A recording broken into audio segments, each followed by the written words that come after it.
Thank you for tuning into the All Funds Network podcast. Today we're here with Cash Lafferty. Cash has been a senior leader in the OMS space, space tech AI, and most recently head of FIG at FalconX. With over 20 years of fintech tech experience, Cash left FalconX and assembled an all-star team here to tackle wealth managers' access to private markets for their LP base. Cash, thanks for joining us, man. Yeah. Thank you, Mike. Thanks for having me. Awesome. Appreciate you joining us. Let's start off. You gave us one interesting thing here. You mentioned about your grandfather. Tell us about his story. And, it sounds like maybe he inspired you to be in the finance space. Is that right? Yeah. So I came from a long line of entrepreneurs, I guess. So my mom, she's had a equestrian horse business her whole life, has a production horse ranch right now, doing 100 jumpers. And my dad's kind of a renaissance man of entrepreneurial life. So everything from fabrication to oil and gas to what he does now, actually fishing rods, custom fishing rods. Yeah. So you should definitely check it out. So he's out of Pagosa Springs, Colorado. Beautiful stuff, art. So my grandfather was in the 10th Mountain Division. So he was in the first ever U.S. ski troops and got a Silver Star and 2 Purple Hearts in Italy.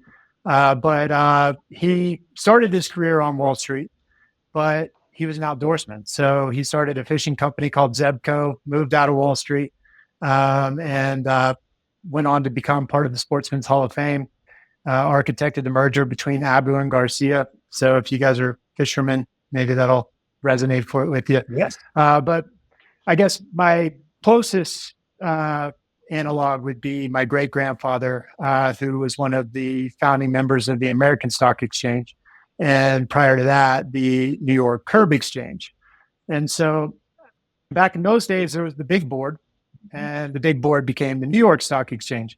But it was a pretty tight club. You couldn't get into the big board unless you were a certain ethnicity background, we'll just say it that way.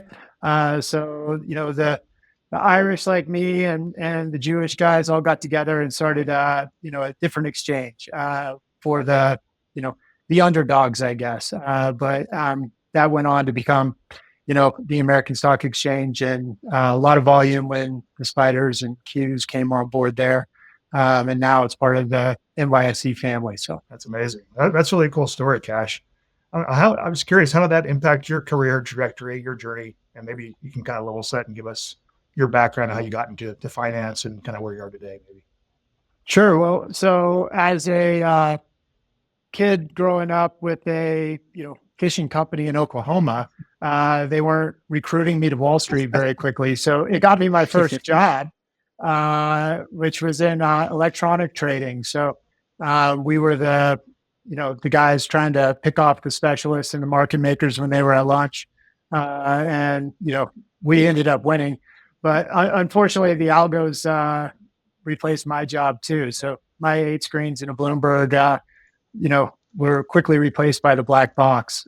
So I got into fintech, just trying to learn, how did all of my positions get onto those screens at the beginning of the day. And so everything from idea generation through settlement, and went to a consulting shop that was working with some of the biggest names on Wall Street. But this was a big shift, so electronic trading was changing the way that people, did institutional investment in general.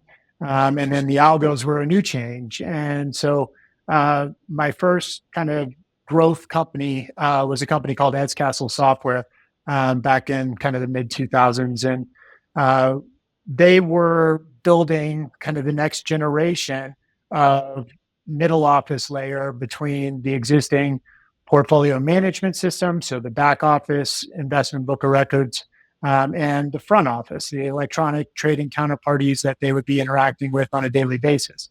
So before that, a lot of this was even booked post-trade. They would get a fax and type into the systems, and we called them dunaways. But eventually, everybody started to adopt something called FIX protocol.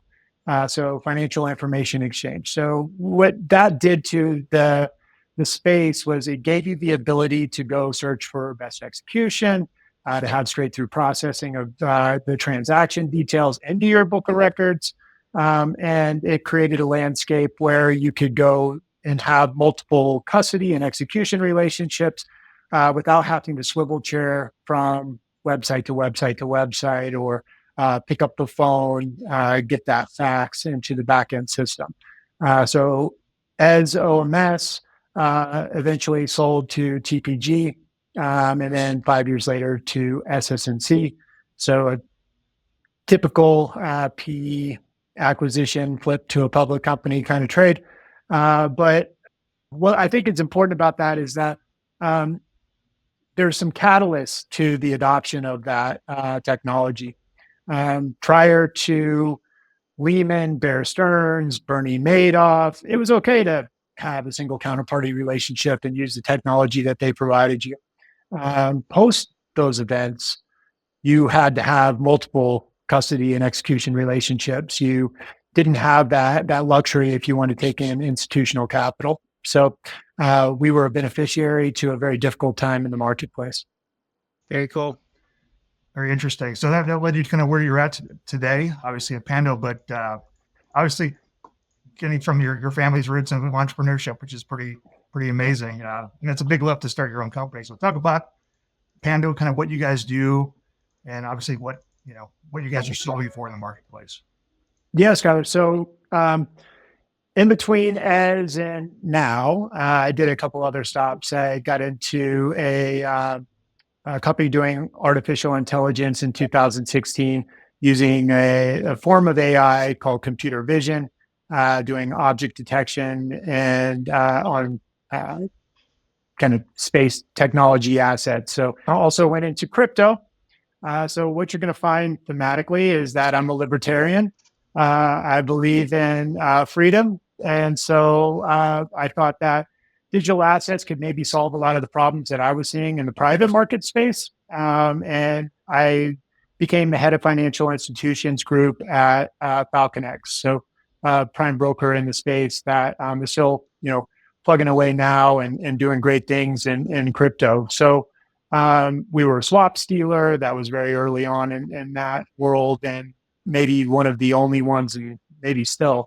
But I still saw problems with private markets in general.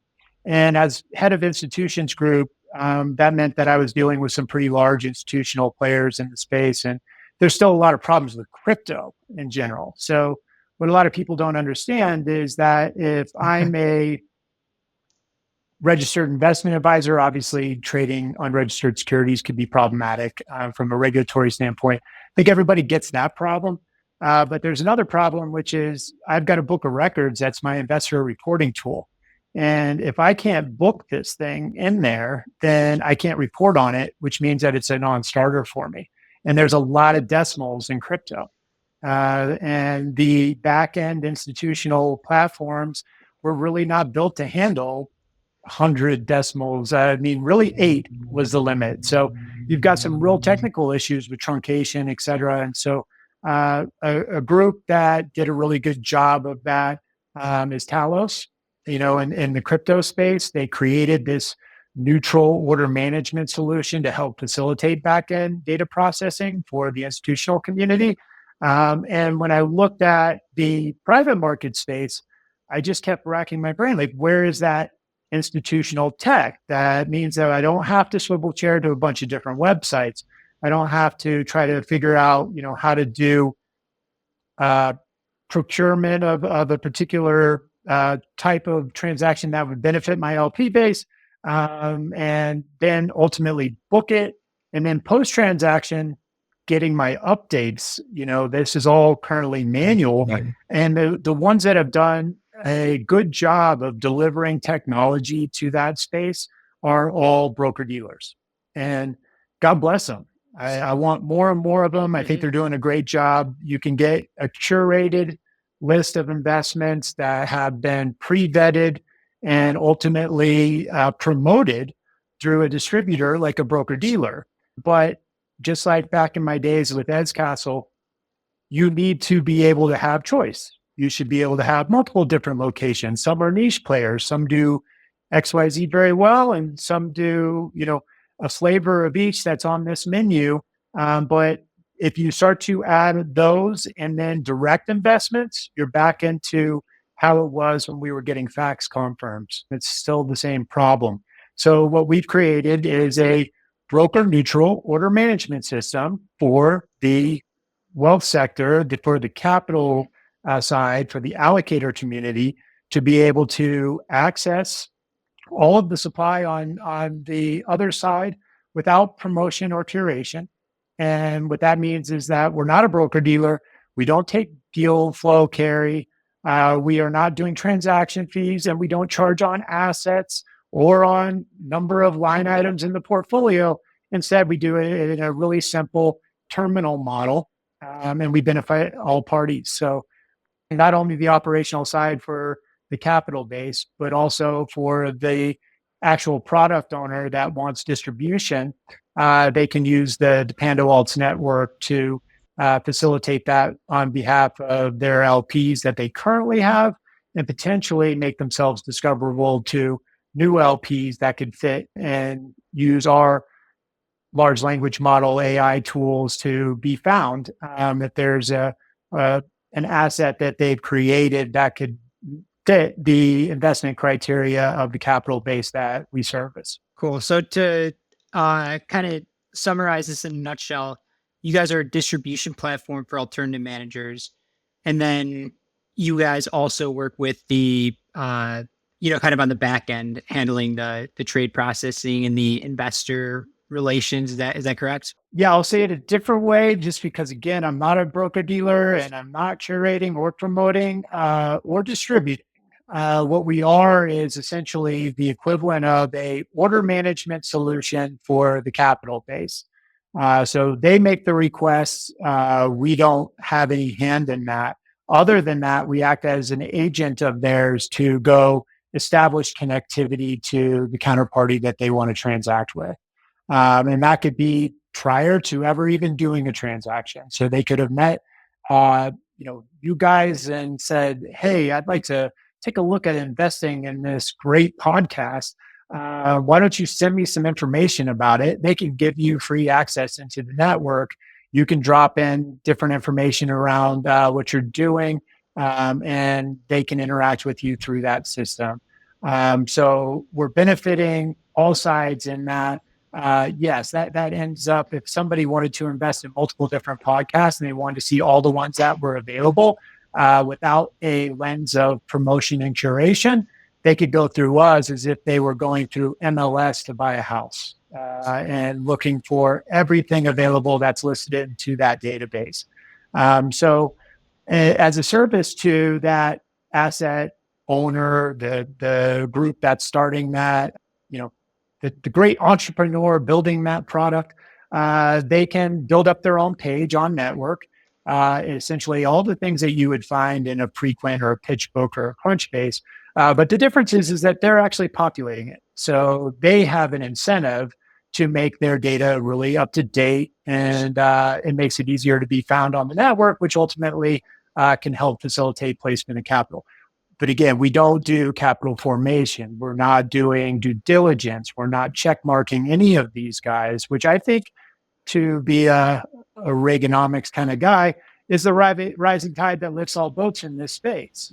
This actually facilitates more opportunity for due diligence providers, portfolio finance solutions, for the broker dealers that are doing curation and promotion.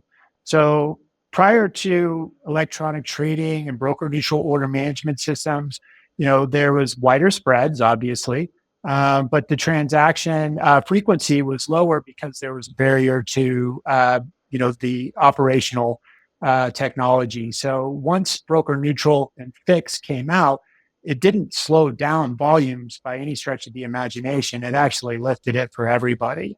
We just got better price discovery. So I think that's what's happening here. At least that's what I'm going to force to happen through my broker neutral order management system that does not take carry. Does that answer your question, Mike? I don't know if it Yeah, kind of 100%. I led think us down a different way. yeah, it makes sense. I would say maybe it's an OMS aggregator, would you say, of counterparty activity? Sure, just like an OMS is in every other space. So From an alts perspective, though. right. So if you trade foreign currencies and you are hedging out your book at the end of the day, you no longer are just calling up banks to get quotes. You use FX All or FX Connect. It's an aggregator for any counterparty that you're onboarded to. And so we're not a wholesaler. We're actually just facilitating more potential counterparty relationships for you that you have the fiduciary responsibility to vet.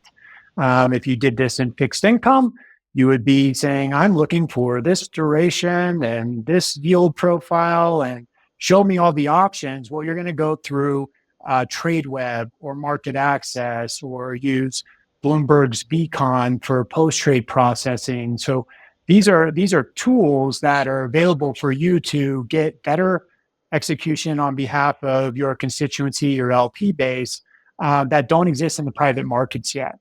Now, again, they do from the standpoint of a broker-sponsored platform. There's a lot of them, and they're growing, and there's more and more coming online every day. And I say, great. I want more and more and more of those guys offering you more and more options. And I don't think you should eat from a single menu. That's great. So tell us about the types of assets that are listed on your platform. Everything without a QSIP.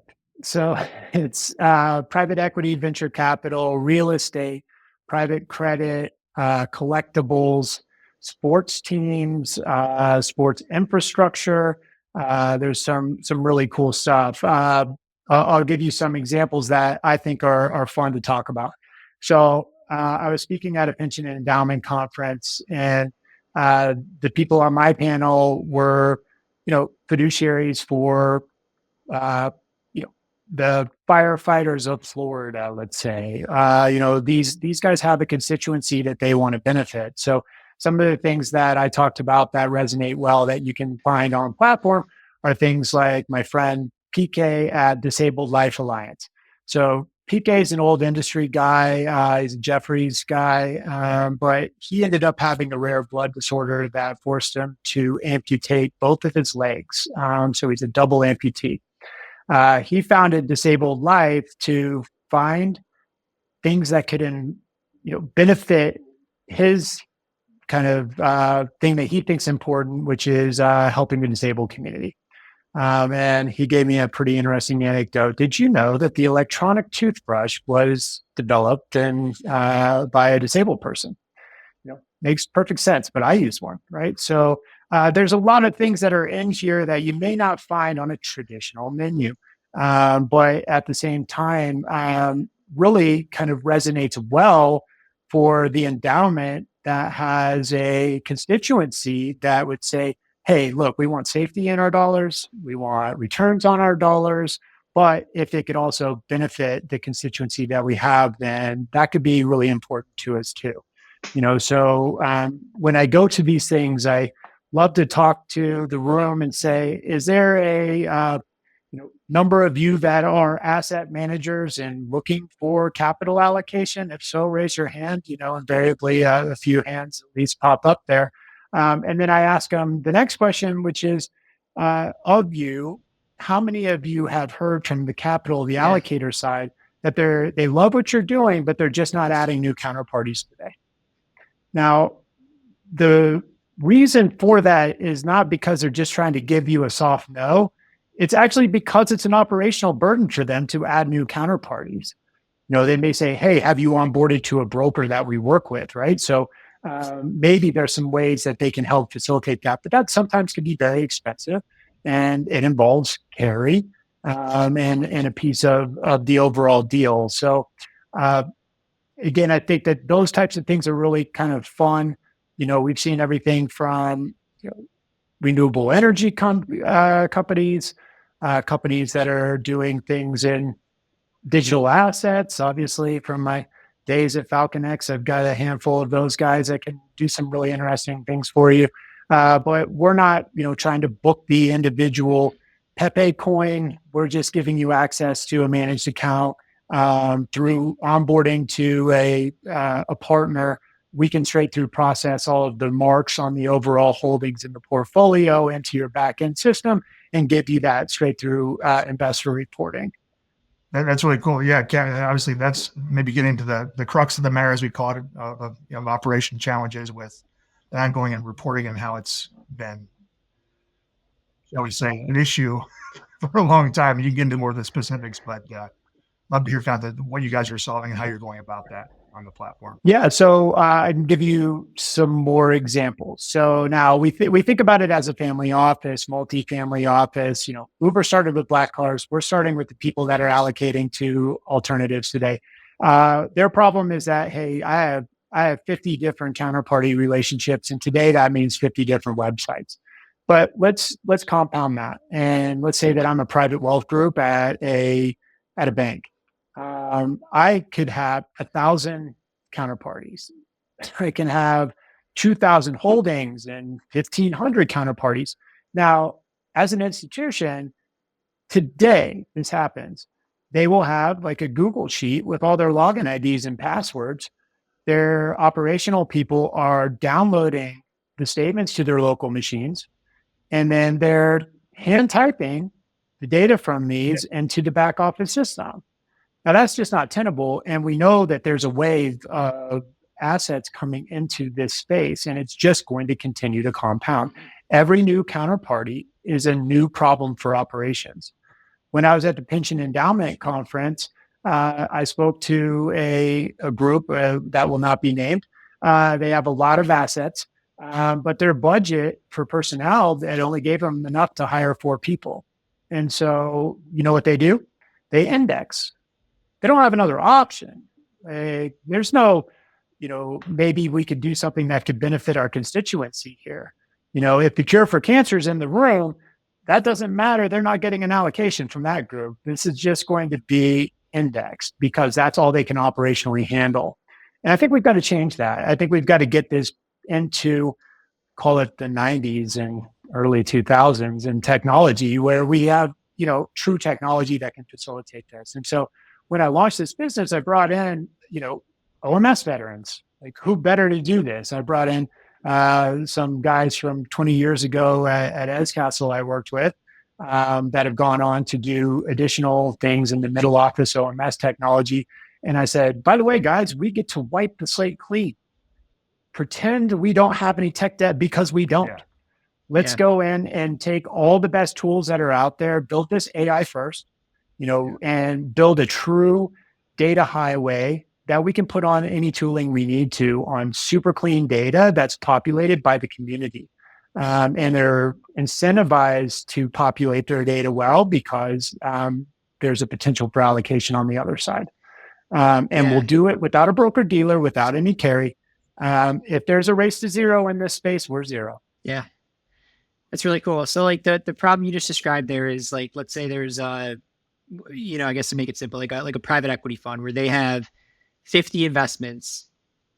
It's hard to get all the data from those investments. And then on top of that, you need to translate this to your investor statements where you're reporting to dozens or hundreds of investors.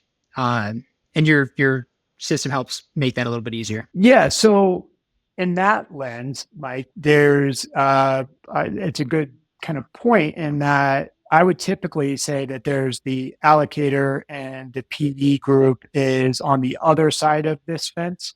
But those lines do blur. And we have, venture capital groups. We have fund of funds. We have individual companies. So the individual company is definitely what we would consider the asset manager. They're really just trying to promote their own company. But the venture group could potentially find them. The venture group could have a fund of funds where they need us to deliver marks from the underlying holdings and all the way through. So it does blur a little bit in terms of who we're servicing, but that's why I say it's really everybody that has a touch point to the alternatives and investment space, including servicers. And I kind of hit on briefly, but there's going to be more demand for third-party due diligence as you have more options that aren't currently curated, and there's not a throat to choke on who did the analysis on this particular GP sponsor and the underlying deal. So we have a seat for everybody, come one, come all.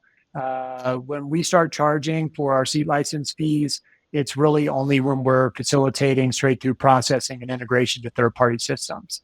But prior to that, you can log in, you can use the AI, you can certainly accelerate, your own due diligence on things by having data pulled from hundreds of pages of documents in a way that we understand how it gets into the portfolio management system, what that portfolio management system ultimately is going to need from those documents.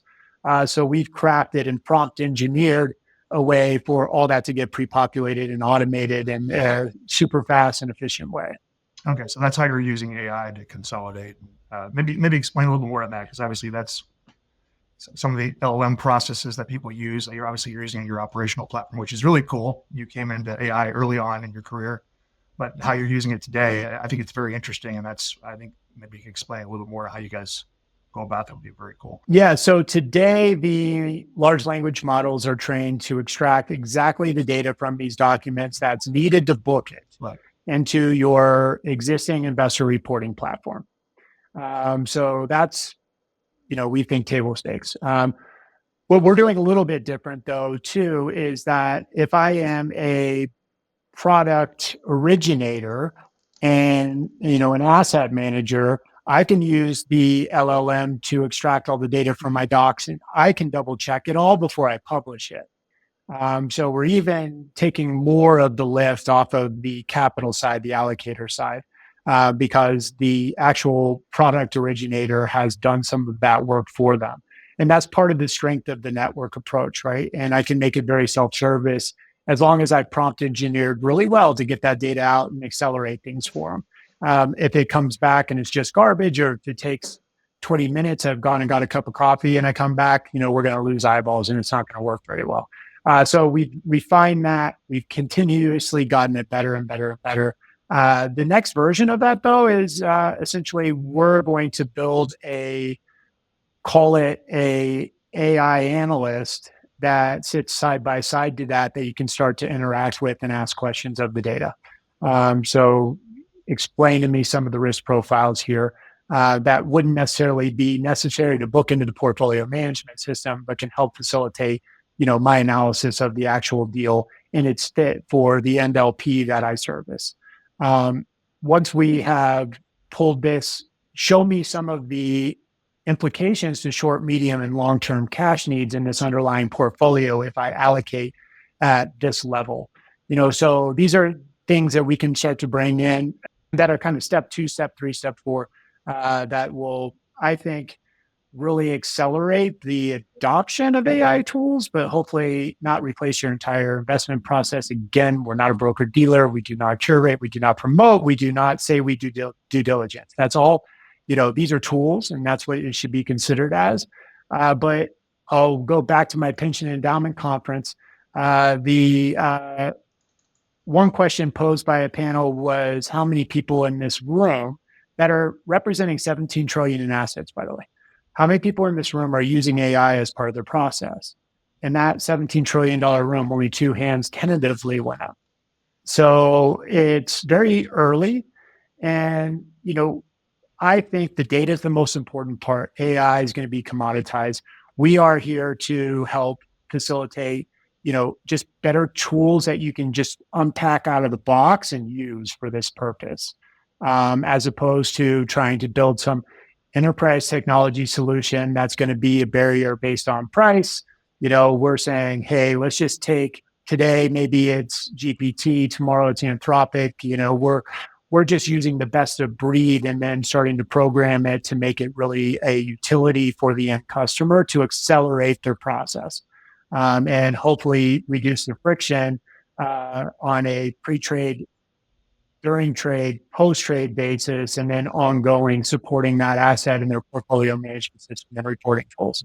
Yeah, well, that's cool. I think it's really cool you guys are using it in a unique way. And I think for folks who maybe who've not from the industry, uh, unstructured data is a huge problem in the alternative space, right? And what you guys are solving for and using AI, apply that to document extraction and then obviously analysis, going through that process. That's really unique. And people are sitting on vast amounts of unstructured data, PDFs, statements, to your point, and then talking about logging into all these statements as a wealth manager for my SMA clients. How many times do I have to log into each individual login, and maybe I have to reset the login because it's a problem. Now I got to go figure that out. Take that at scale, right? And that's what you guys are really trying to mitigate and take off the chessboard, if you will, that problem going forward. Is that Yeah. to say? No, absolutely. And we've gotten the price down to very low price points. I mean, we give it away because I'm trying to say, come in here and use this tool. It's going to make your life so much easier. Instead of, Skylar and I are big time allocators. Instead of us going to the conference and meeting with, 50 managers next week in Miami and saying, yeah, email me your docs. Now we just send them a link to this. When they load their docs up, it automatically puts it into really nice, tight Cliffs Notes for us, into tiles. The underlying docs are all there. It's all vaulted for us. It's all queryable. And now it's not like, hey, Skylar, who was that guy we met with a couple weeks ago? Can you go find the docs? I wanted to take a look at that. And now I'm diving into multiple data rooms and trying to figure out, like, last time I logged in was 2 months ago. And this time when I log in, there's 5 deals I forgot about that I didn't even get to, so all of that needs to be kind of consolidated in a better way. And we can do better data management, make things more secure than using SharePoint and all this other stuff, and make it queryable, and give value to all sides of the transaction, pre and post trade. Yeah, for sure. No, that's really interesting. It's kind of funny, the side note, what you said about it earlier about fax machines. If you look at most PPMs today, they still have a fax number in there, right? And look, there's a lot of technology going into that side too. That space is accelerating, and I'm so excited about it. I want more and more. So we kind of have an interface score.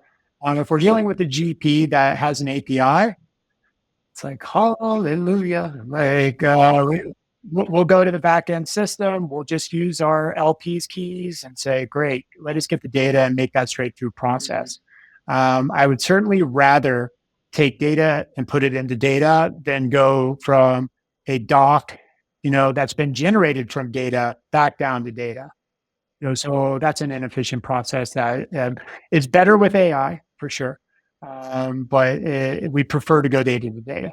The next kind of iteration of that is, okay, you don't do that. You don't have the capability to do it, but maybe you can drop to a file location.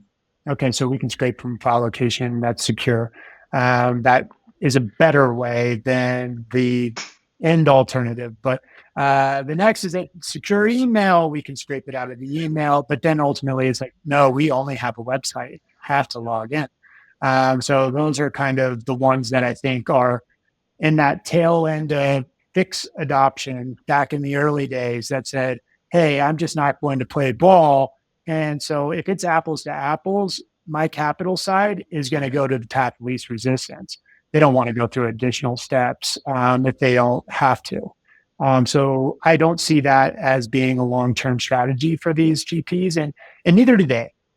So they're all moving towards better technology, and I'm excited about the new ones that keep popping up that are servicing that community, because it's not like the data pass through is their only problem. They've got like 15 other problems that they're trying to deal with, from capital formation and everything else. So I don't plan to be all things to all people in any stretch of the imagination. I'm just trying to make a cleaner, more efficient data transfer. Yeah. Well, to your point, yeah, obviously, yeah, integration is probably going to be, there's pressure to change, right? I'm curious, as you have these conversations, as you're onboarding new potential clients, is it getting better? Because to your point, in the alternative investment space, they're in still at SFTP, Dropbox process, emails, but it's getting better, right? But it's built. It is. Really. Yeah. Yeah. And again, this is the best time ever to have started this, because it's a lot easier today than it was 3 years ago. And if I did it a decade ago, I would be like the other ones out there that have thousands of employees right now. Yeah. I do not want to be that. It's not what I'm trying to do here. I'm seeing, I would like to see more consolidation on that side, more standardization around application program interfacing. And I think that we can help be a catalyst for that too. And so when I'm bringing these traditional GPs into the tech to explain we're an agent of your LP, and it's, if they could write code to program to your APIs, they would, but instead they hired us to do it. So how do we get this in the most efficient way for your LP? And I don't think anybody doesn't want that. I don't think that there's any, even at the biggest of the big, they don't. Do you think that they want more distribution to the wealth channel?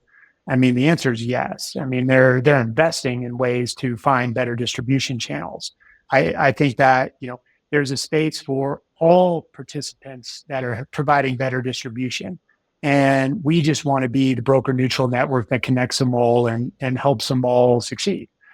So that gets us into where do we go from here? So primaries, right? And then my whole thesis of let's go join a crypto prime broker and learn about, secondary trading and what that's going to do in this space.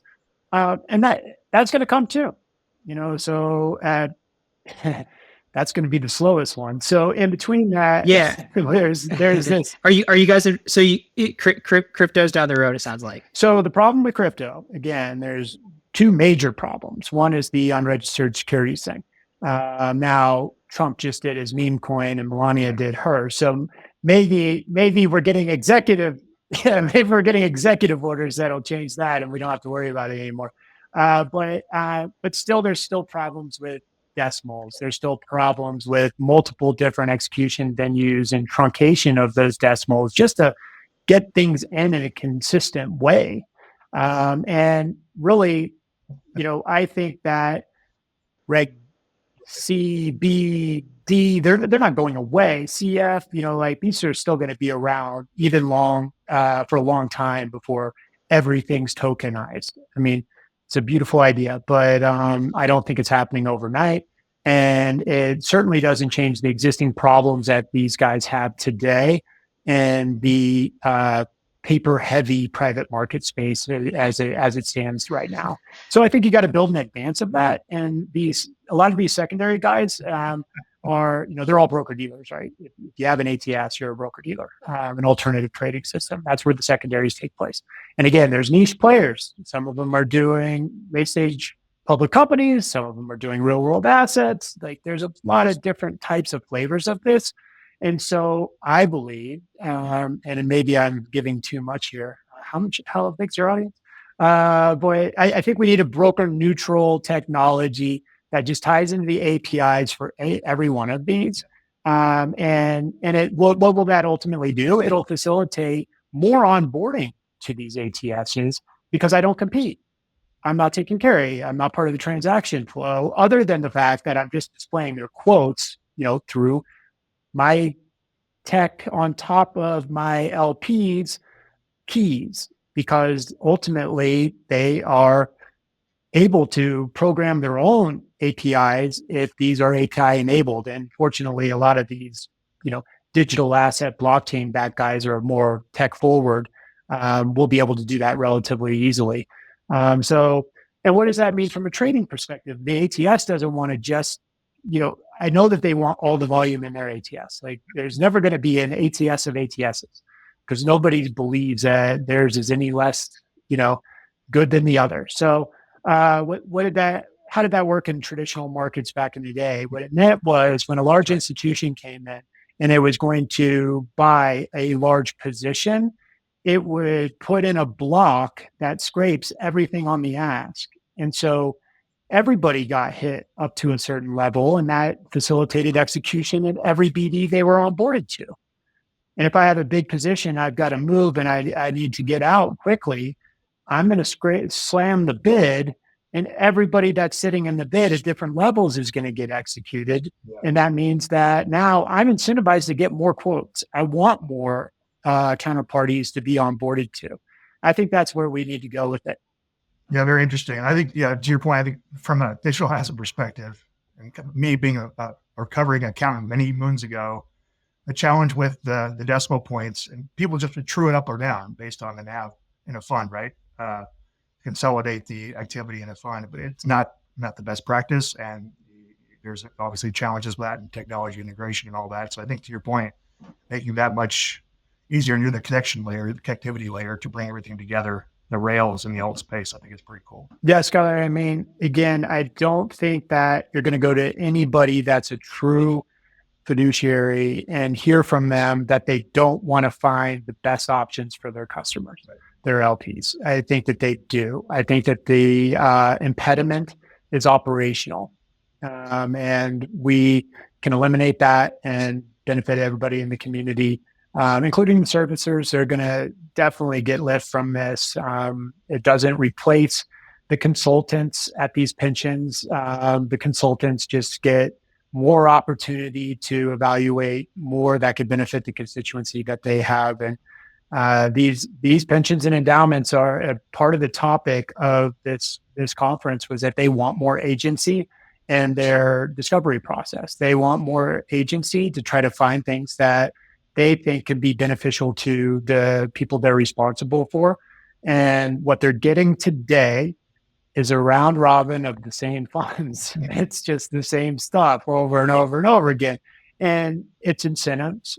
And we all understand the incentive world. And mine is to get the best data. I want this to be a way to take away the gates, take away the friction, give you more choice, give these great entrepreneurs a way to raise capital that's not encumbered by gates.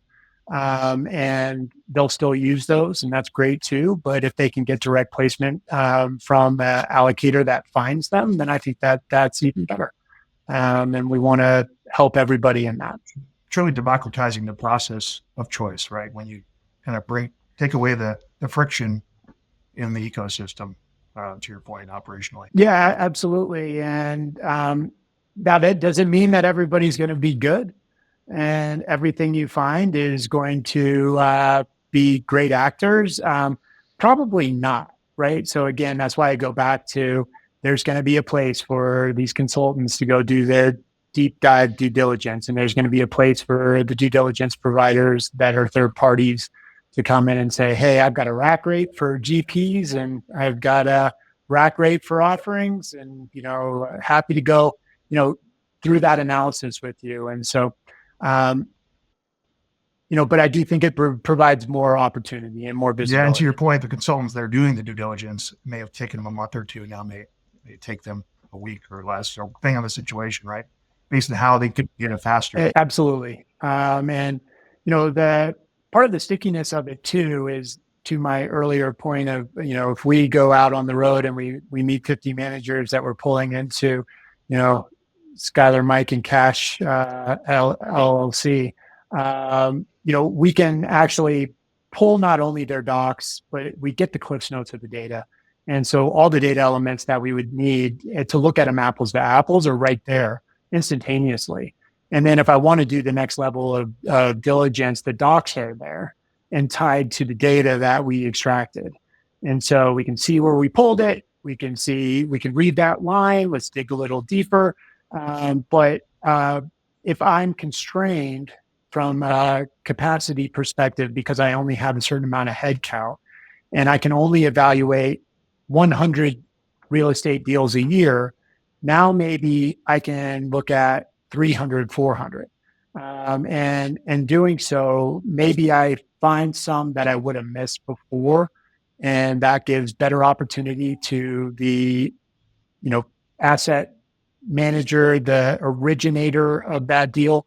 And I think that's a good thing. I think people can compete more on merit and not just because they paid to play to jump a gate. For sure. And I really like what you said about like, you go to these conferences, you as an allocator, you meet a handful of different funds, they give you their docs and they just upload it here onto the platform. Do you see how do you think about like network effect? Because that kind of jumps out to me as something that's like very important, like for a short company like yourself. Yeah, so that's why we make it free. Yeah. So for those asset managers, they're going to use us as a data room and send out invites to all their LPs because we don't take carry on their deal flow, and we're free. So it's you can't really beat that, right? The race is zero. From the allocator side, same thing. They're giving a login to every one of these GPs when they meet them at the conference. So they're all talking on. Yeah. We launched the production product in December. And as of right now, because I'm refreshing because it goes up all day, we have 136 firms on here. There's 91 asset managers. There's 11 single family offices. There's 16 multifamily offices. There's 23 RIAs. Some of these inside of here are pensions and endowments. So I don't have the exact calc on the asset level, but it's going to be pretty large. And that's like, It's really cool. including on Christmas and New Year's over a month. So I think that just more the merrier, and there's no real impediment to doing it. And if you want to really streamline your operations, then great, pay a subscription fee and we'll go do that work. And that's how we're getting scale on it. But I think it's a combination of things. I mean, I'm a private company, so when we raised our first capital, we used a service, but we didn't pay them to go distribute for us. We used it just to do cap table management, and I invited my own LP investors for our initial pre-seed round. But we could have said, you know what, we want to get another set of distribution on this until we hit capacity, or we'll carve out a piece of it for distribution, and be willing to give up some carry on the overall assets raised. So that's a great option, and we should all have that option. And I should be able to do it direct. If I've got LPs that want to come direct, I could do it direct. I shouldn't have to give any big away for that. Carry. Yeah. Sorry, some people don't know what big is. And then I should also have my distribution channels. And by the way, wouldn't it be great if I just put my offering up and say I'm open to distribution, and then I can get competing quotes from multiple distribution channels if they think that our deal would fit their LP base, and that's where all this is going. I mean, it's going to be essentially an indication of interest that sits in between all parties on the system. And now my pension can say, hey, if you've got a cure for cancer, I'm open to taking a look at it. I love it. Yeah. Talk to us. What's in the roadmap for the next year? And I know you went into it a little bit, but give us a recap. What's like the long-term vision? It's really just to keep plugging away on what we're doing here. I mean, there's 300,000 investment managers in the United States, so we've got a lot of wood to chop. We have private wealth groups at large institutions coming on. The endowments have the same problems, but they're maybe not at the same scale. So instead of 1,500 counterparties, they've got 700. But it's still a big problem. It's a lot. And a limited amount of resources to help process it. I think more and more AI tools will get built on top of this that will be able to provide distribution for too, because ultimately we're a data company. We're just a data highway, and we're a operational benefit to the capital side. Because in my world and my experience, once the capital side starts moving on this and we're taking away friction, that's a big incentive for everybody else that they connect to jump in. The easiest check to cut on Wall Street is the one that brings you more money. So that's right.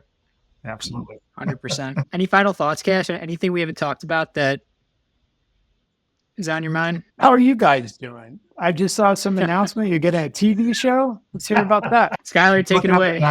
Expanding our podcast to a TV channel on Roku. So, that's awesome. More to come on that in the coming months. But yeah, exciting kind of see great conversations with folks like you, Cash, who are doing some cool stuff in the space and looking to expand that a little bit into the marketplace. So yeah, it's exciting. Yeah. Oh, that's great. That's great. I mean, I am a firm believer of choice, being able to select things that make sense for you.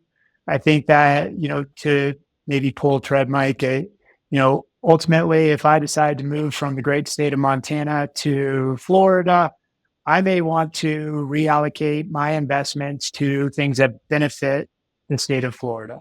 For sure. And I think that there's a world in the not so distant future here where, just like MLS, I can circle Florida and say, show me everything that potentially provides, benefit to the community here, that I can invest in my backyard. And I don't see 60/40 being the allocation method of the next generation of investor. So my kids are probably going to be doing a lot more direct investment. I think crypto is a great step towards that, and it's doing some great things. But we can chop a lot of wood right here in advance of that and build the rails for it. So I want to be able to do both. Yeah, really awesome. 100%. Very cool. Yeah, your kids, they could buy meme coins on the platform one day, though. Yeah, my son's long Trump, my daughter's long Melania. There we go. Best of both worlds. Yeah.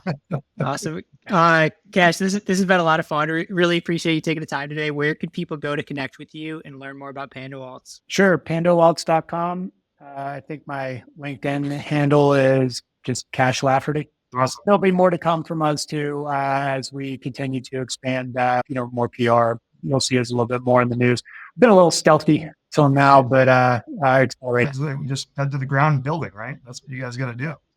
That's right. We're 22 builders right now. Amazing. Well, congrats. It's been awesome. And we'll make sure to include all your contact info in the show notes, Cash. This has been fun. Good conversation here.